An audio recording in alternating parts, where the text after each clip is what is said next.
Cuenta una fábula que Procuso era un hombre que tenía una casa en lo alto de la montaña y que él recibía y hospedaba a los viajeros solitarios que pasaban por aquel lugar.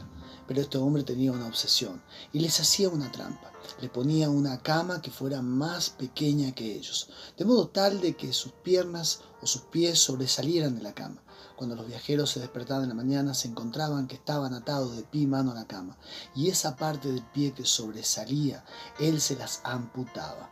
La psicología dice que hay personas que tienen un síndrome, como el síndrome de Procuso, y no soportan que otra persona sobresalga con alguna cualidad, con alguna virtud.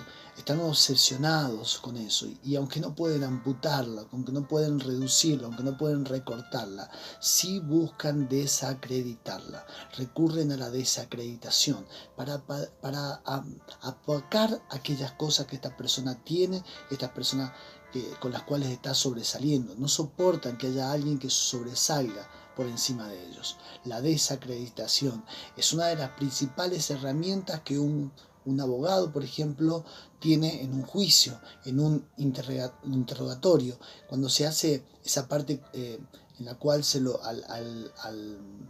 al testigo se lo acorrala con preguntas para desacreditar lo que el testigo ha dicho. De esa manera el abogado va a tratar de desacreditar con argumentos y dejar sin validez todo lo que esta persona ha dicho. Nosotros luchamos con la desacreditación constantemente. Constantemente enfrentamos situaciones en las cuales hay personas que no soportan cuando tenemos un sueño, cuando tenemos un proyecto, cuando hemos avanzado en la vida o cuando estamos haciendo algo bien. Aunque hacemos muchas cosas mal, por ahí hacemos algo bien. Y entonces hay personas que tratan de desacreditar lo que somos y lo que hacemos. Y cuando esto sucede, se pierde peso lo que nosotros estamos soñando, pierde peso lo que nosotros somos y pierde peso lo que nosotros decimos y lo que nos estamos proyectando. Voy a hablarte acerca de cómo hacer o cómo lograr que nadie te desacredite. Hoy quiero hablarte un pasaje en el libro de los Hechos, capítulo 4, versículo 13 al 14. Mientras lo buscas en tu Biblia, te invito a que te suscribas a este canal. De ese modo podrás recibir los mensajes que nosotros subimos por esta plataforma, que le des a la campanita, te llegarán las notificaciones. Esta plataforma está consagrada a llevarte la palabra de Dios, a acercarte a la palabra de Dios y que la palabra de Dios haga en tu vida aquello para lo cual Dios la envía. Entonces, si has encontrado Hechos capítulo 14, versículo 13 al 14, Hechos capítulo 4, versículo 13 al 14, dice la palabra de Dios: entonces, viendo el denuedo de Pedro y de Juan, y sabiendo que eran hombres sin letras y del vulgo, se maravillaban, y les reconocían que habían estado con Jesús. Y viendo al hombre que había sido sanado, que estaba en pie con ellos, no podían decir nada en su contra. Notemos que no es que no querían decir nada en su contra. Esta gente, estos religiosos, querían desacreditar a Pedro y a Juan por lo que ellos estaban testificando acerca de Jesús. Recordemos que hacía muy poco que lo habían crucificado a nuestro Señor Jesucristo y el Señor había resucitado y ellos predicaban a Cristo y a Cristo resucitado. Pero los religiosos, los fariseos, los saduceos, los herodianos, todos los que estaban allí, aquellos que habían promovido esa crucifixión, trataban de desacreditar lo que Pedro y Juan y los apóstoles predicaban acerca de Cristo, del Cristo resucitado. Sin embargo, dice aquí que no pudieron hacerlo. Esta palabra es muy importante. Todo lo que toca tu vida dejará una marca visible. Mar del Plata es una ciudad costera, es una ciudad de la costa atlántica, de las que más turistas recibe cada verano, gente que va a veranear. El tema de Mar del Plata es que tiene un clima muy lluvioso y a veces muy frío. Y entonces hay veces que no es ninguna garantía el clima. Sí es una garantía el lugar, la belleza del lugar, pero no es ninguna garantía el clima. Y muchas personas que van allí 10 días, 15 días, se encuentran que tal vez no le tocó ni un solo día de sol y a veces le tocó muy poco. Pero claro, nadie quiere decir que hizo un viaje tan largo, que hizo una inversión para pasarse 15 días de lluvia, a veces encerrado en una casa o en un hotel. Sin embargo, aunque digan que les tocaron días muy lindos de calor, el color de la piel los delata. Es muy fácil darse cuenta si tuvieron días de sol o no los tuvieron, porque vendrán todos bronceados o vendrán totalmente blancos. Siempre Dios deja una marca en nuestra vida. Es eso que cualquier persona puede hablar de Dios, sin embargo, no saber absolutamente nada de Dios. Acá dice el texto que no podían decir nada en contra de Pedro y de Juan, porque les reconocían que habían estado con Jesús. Esa palabra reconocer viene del griego epiginosko, que significa conocer por alguna marca. Ellos lo miraban a ellos y sabían que había una marca en ellos. Dios deja una marca en toda aquella persona que se vuelve a Dios de todo corazón, que recibe por la fe en Jesucristo el perdón de sus pecados, que se arrepiente, que da un giro de 180 grados de su vida. Dios deja una marca y esa marca se llama nuevo nacimiento. Es la marca más tangible, más palpable de que una persona verdaderamente ha tenido un encuentro con Jesús. Por eso que la Biblia dice que el que está en Cristo, nueva criatura es. Lleva una marca de ser una nueva persona. Las cosas viejas pasaron y todas son hechas nuevas. La buena noticia es que nada ni nadie podrá cambiar la marca que Dios deja en tu vida si la has recibido en tu corazón. Sin embargo, constantemente deberás luchar con la desacreditación. O sea, el enemigo buscará desacreditar lo que eres, un hijo de Dios. El enemigo buscará desacreditar ese propósito que Dios tiene con tu vida. Y acá viene la gran lucha. Sin embargo, vamos a ver en este pasaje que hay 3 cosas fundamentales que dejará sin argumento a todo aquel que busque desacreditarte. Lo primero que vamos a ver que dejará sin argumento a aquellos que busquen desacreditarte es lo que Dios es en tu vida. Notemos que el versículo 13, la parte A, dice que esta gente, estos religiosos, vieron el denuedo de Pedro y de Juan. Lo que sabes de Dios cualquiera lo puede debatir. Hay mucha gente que tiene discusiones religiosas. Los testigos de Jehová discuten con los evangélicos, con los mormones, y hay argumentos, y porque yo digo, y porque la Biblia dice, y porque esta profecía, y tal otra interpretación. Y hay muchas discusiones teológicas. A veces se ponen al mismo nivel de discusiones políticas. O sea, dicen no se debe discutir ni de política, ni de religión, ni de fútbol. Pero en realidad no debemos discutir de religión, podemos hablar de muchos argumentos religiosos, pero cualquier cosa podrá ser debatida. Aún dentro de la iglesia evangélica hay distintas interpretaciones, principalmente en cuanto a escatología. Y entonces todos tus argumentos pueden ser debatidos. Sin embargo, lo que conoces de Dios de manera personal es irrefutable. En Juan capítulo 9, el versículo 25, dice que había un hombre que había sido ciego y había sido sanado. Y vinieron los fariseos, le preguntaron, dice, este hombre es pecador el que te ha sanado. Dice Dios, si es pecador, no lo sé, quién es, no lo sé. Una cosa yo sé, que habiendo sido ciego, ahora veo. Eso es lo que Dios era en su vida, su sanador. Él tal vez no sabía nada de teología, él no sabía nada tal vez de las escrituras, él no tenía ningún argumento para defender con un versículo, con un texto, absolutamente nada. Él sabía que Dios era su sanador. Yo recuerdo cuando iba al colegio, tanto el primario como el secundario, y es una experiencia de todos los chicos, de todos los que estudian, que a veces se nos daban trabajos grupales. Y nos reuníamos en una casa, a veces en mi casa, a veces en la casa de algún compañero, y allí se hacían los trabajos grupales. Creo que todos hemos pasado por la misma experiencia. Si en el grupo eran 6, 7, 8 los que hacían el trabajo, había uno que era el que más trabajaba. Y los otros como que se lo llevaban de arriba. Pero a la hora de rendir se notaba quién era el que más trabajaba, porque ese lo hacía con todo el denuedo. Ese era el que más sabía, ese era el que más había aprendido. Por un lado era injusto que uno trabajara y los otros se lo llevaran de arriba. Sin embargo, ese luego se notaba claramente que era el que mejor había entendido. Lo primero que fue imposible desacreditar en Pedro y Juan fue el denuedo.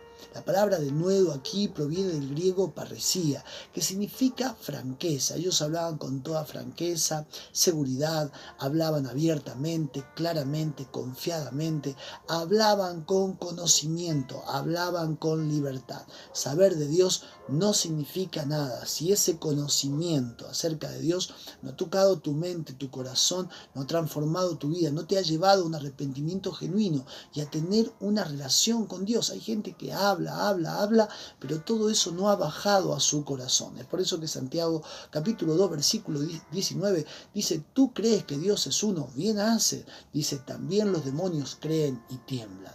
Lo que crees de Dios tiene que traducirse en lo que Dios es para tu vida, porque no importa lo que puedas saber de Dios, importa lo que Dios es en tu vida.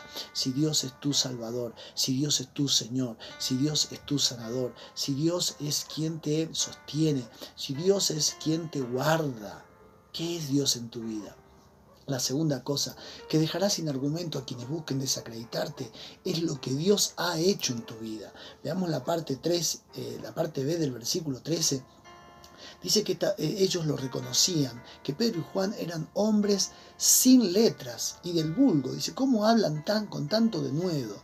Hablan con tanta sabiduría. Si esta gente no tiene letra, esta gente no tiene estudio, esta gente son gente del vulgo. Lo que Dios hace en tu vida jamás será para tu gloria. Lo que Dios hace en tu vida siempre será para la gloria de Dios. Es por eso que Abraham tuvo su primer hijo a los 99 años. No porque Abraham tuviera fuerza. Dice que él ya estaba como muerto. Sin embargo, no fue Abraham. Fue Dios haciéndolo en Abraham. Es por eso que Moisés fue llamado a ser el libertador del pueblo de Israel cuando tenía 80 años. ¿Por qué Dios no lo llamó antes? Cuando tenía su fuerza, cuando tenía su vigor, porque nunca sería para la gloria de Moisés. Eso que Dios iba a hacer en la vida de Moisés sería para la gloria de Dios. Es por eso que Gedeón tenía un ejército de más de 30.000 hombres y Dios se lo redujo, porque dice: no es la gente que tenés, es lo que yo voy a hacer en tu vida. Segunda de Corintios capítulo 4 versículo 7 dice: pero tenemos este tesoro en vaso de barro para que la excelencia del poder sea de Dios y no de nosotros. Hay un tesoro en tu vida y esto es importantísimo que lo recibas, que lo creas y que dejes que ese tesoro actúe en tu vida. Ese tesoro es el Espíritu Santo, pero nunca debes olvidar que eres un vaso de barro. Somos vaso de barro, somos propensos a fallar, tenemos un montón de defectos. Cuando la gente te vea verá un montón de defectos, pero nadie podrá negar si hay un tesoro en tu vida. Lo segundo que fue imposible de desacreditar por toda la gente en Pedro y Juan es que eran hombres sin letras, eran gente del vulgo, pero Dios había hecho algo en su vida. Dios siempre va a canalizar lo que sos en esencia. Por ejemplo, David era pastor de ovejas y Dios lo canalizó y lo hizo pastor de Israel. Por ejemplo, Pedro era pescador y Dios lo hizo pescador de hombres. Por ejemplo, Pablo era un hombre que era fiel a sus convicciones y perseguía a la iglesia porque él estaba convencido que sea correcto. Y Dios lo llamó y él siguió siendo fiel a esta convicción. Había encontrado a Jesucristo y fue el apóstol de los gentiles. Dios siempre va a canalizar lo que eres, pero Dios nunca se va a glorificar por lo que eres en esencia. Dios se va a glorificar por lo que Él hace en tu vida. Cuando te mueves solo en lo que eres en esencia, cuando te mueves y haces cosas solamente por tus capacidades humanas, siempre estarás propenso a ser desacreditado. Cuando Goliat lo vio a David y lo vio con una onda y dice: pero ¿qué vienes a mí con palos? ¿Qué soy yo, un perro, para que vengas a mí con palos, con ondas, con piedra? Claro, buscó desacreditarlo porque pensó que David venía con lo que él era en esencia. Sin embargo, David le dijo: yo he vencido al oso, he vencido al león, pero Dios lo entregó en mi mano. Y si Dios entregó en mi mano al oso y al león, también va a entregar a este filisteo incircunciso, porque lo que David tenía y lo que David hacía glorificaba a Dios. La tercera cosa que nadie podrá desacreditar en tu vida es lo que Dios hace a través de tu vida. El versículo 14 nos dice que ellos vieron al hombre que había sido sanado y lo vieron en pie, porque este era hombre paralítico. Lo vieron en pie, que estaba con ellos, con Pedro y Juan. Nadie podía negar que este hombre había sido paralítico. Pero ellos lo vieron con sus propios ojos. Dios puede hacer absolutamente todo sin vos y sin mí. Dios no nos necesita. Dios es todopoderoso. Él sin nosotros sigue siendo Dios, nosotros sin Dios no somos nada. Sin embargo, Dios ha decidido hacerlo a través de nosotros. Esa es su gracia, eso es su misericordia. Un vehículo sin combustible no puede ir a ninguna parte, pero cuando tiene el combustible, el vehículo puede hacer lo que sin combustible nunca podría hacer. Y así nos sucede a nosotros sin Dios. Sin Dios nosotros no somos nada, pero cuando Dios está en nosotros. Por eso que Filipenses capítulo 2, versículo 13, dice que Dios produce en nosotros así el querer como el hacer, por su buena voluntad. Lo tercero que fue imposible desacreditar es que todos vieron a este hombre. Si era algo que Pedro y Juan nunca hubieran podido hacer humanamente. ¿Quién puede hacer que un paralítico sea sanado? ¿Quién puede hacer que un ciego se le sea abierto los ojos? Nadie, si no es Dios haciéndolo a través de ellos. Es por eso que Pedro y Juan habían hecho algo que era incuestionable. Es por eso que no fue la vara de Moisés la que abrió el mar, fue Dios el que lo hizo. Es por eso que no fueron las trompetas sonando ni los gritos de Israel. Lo que hicieron que los muros de Jericó cayeran fue Dios el que lo hizo. Es por eso que no fue la onda de David la que derribó, la que venció a Goliat, fue Dios. Es por eso que no era la sombra de Pedro la que curaba y sanaba a los enfermos. Siempre fue Dios. Siempre será obrando Dios en tu vida. Y cuando puedes mostrar esto, es algo incuestionable. Los apóstoles estaban predicando a Cristo y a Cristo crucificado y a Cristo resucitado. Entonces buscaban desacreditarlo, pero no podían hacer ni decir nada en su contra. Un poco más adelante vamos a ver en el capítulo 5 cómo seguía esta lucha y esta opresión por tratar de desacreditar a los apóstoles. Sin embargo, se levantó un hombre llamado Gamaliel. Voy a terminar con esta parte allí en Hechos capítulo 5, un capítulo más adelante, desde el versículo 34 al versículo 39, presta atención esta batalla contra los apóstoles tratando de desacreditarlo, pero se levantó un hombre que dijo algo muy sabio. Entonces, levantándose en el concilio un fariseo llamado Gamaliel, doctor de la ley, venerado de todo el pueblo, mandó que sacasen afuera por un momento a los apóstoles. Se quedó con el concilio y dijo: varones israelitas, mirad por vosotros lo que vais a hacer respecto a estos hombres. Dice: porque antes de estos días se levantó Teudas, diciendo que era alguien. A este se unió un número como de 400 hombres. Pero él fue muerto, y todos los que le obedecían fueron dispersados y reducidos a nada. Después de él se levantó Judas el Galileo en los días del censo y llevó en pos de sí mucho pueblo. Pereció también él, y todos los que le obedecían fueron dispersados.